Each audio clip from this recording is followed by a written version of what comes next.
Selamat pagi, salam sejahtera untuk kita semua.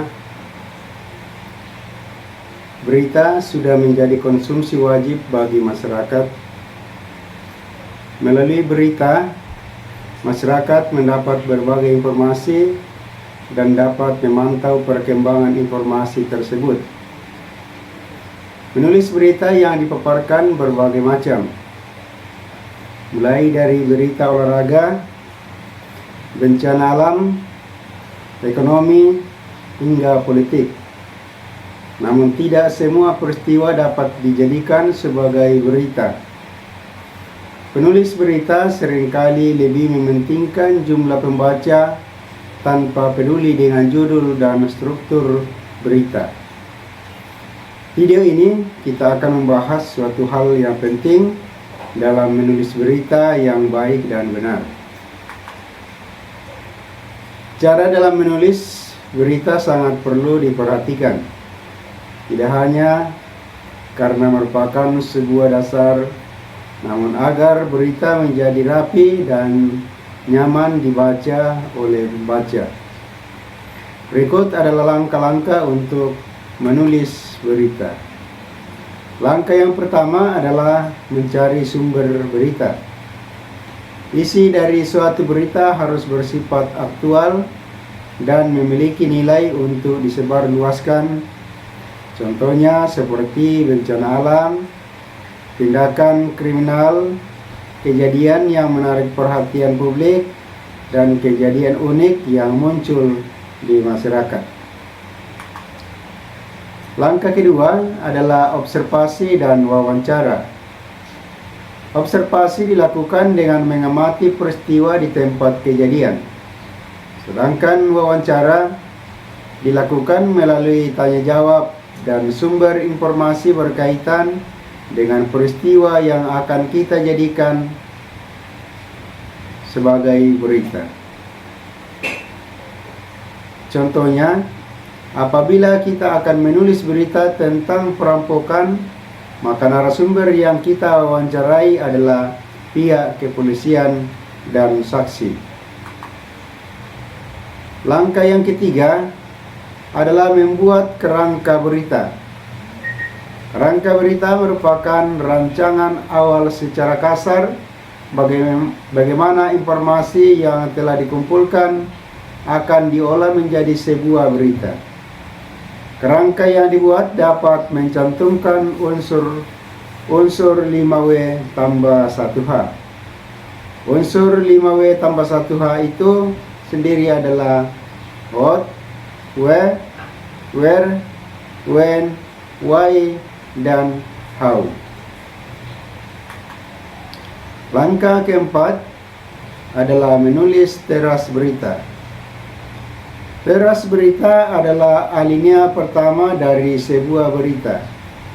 Menulis teras berita sebaiknya diawali dengan struktur SPOK. SPOK adalah singkatan dari subjek, predikat, objek, dan keterangan. Dan tidak lupa pula memasukkan unsur siapa dan apa. Langkah kelima adalah menulis isi berita. Isi berita merupakan detail informasi yang disampaikan dalam berita. Misalnya, ditulis setelah teras berita. Dalam menulis berita sebaiknya membuat ide pokok pada setiap paragraf. Lalu bagaimana penerapan unsur 5W tambah 1H? Pertama, buat judul berita berdasarkan informasi yang kita dapatkan. Misalnya kita menulis tentang kecelakaan yang menjadi perbincangan masyarakat, maka judulnya adalah kecelakaan tunggal mobil ex-bupati Mamasa, Ramlan, Betawi, tabrak rambu lalu lintas, terbalik, negara remblong. Kedua, isi 5W tambah 1H dengan informasi yang kita dapatkan seperti yang pertama, What? Apa yang terjadi? Peristiwa tentang kecelakaan mobil ex Bupati Mamasa, Ramlan Badawi. Yang kedua, when? Kapan peristiwa itu terjadi? Rabu 27 September 2023 pukul 8.40 waktu Indonesia Tengah. Yang ketiga, where? Di mana peristiwa itu terjadi? Di Jalan Poros Kaluku, Kelurahan Si Nyonyoi, Kecamatan Kaluku. Yang keempat, siapa yang terlibat? Ex Bupati Mamasa, Ramlan Badawi. Yang kelima, why? Mengapa peristiwa itu terjadi? Rem pada mobil tidak berfungsi. Dan yang terakhir, how? Bagaimana peristiwa itu terjadi? Ramlan yang mengemudikan mobilnya dengan kecepatan sedang hendak mengerem namun tidak berfungsi dan menabrak tiang rambu lalu lintas kemudian terbalik. Ketiga, setelah kita mendapatkan informasi 5W tambah 1H, susun 5W tambah 1H menjadi lip sebuah berita dalam satu paragraf agar pembaca berita lebih tertarik dan paham dengan isi berita tersebut. Susunan 5W tambah 1H tidak harus berurutan. Kita bisa mengganti urutannya sesuai dengan kebutuhan berita.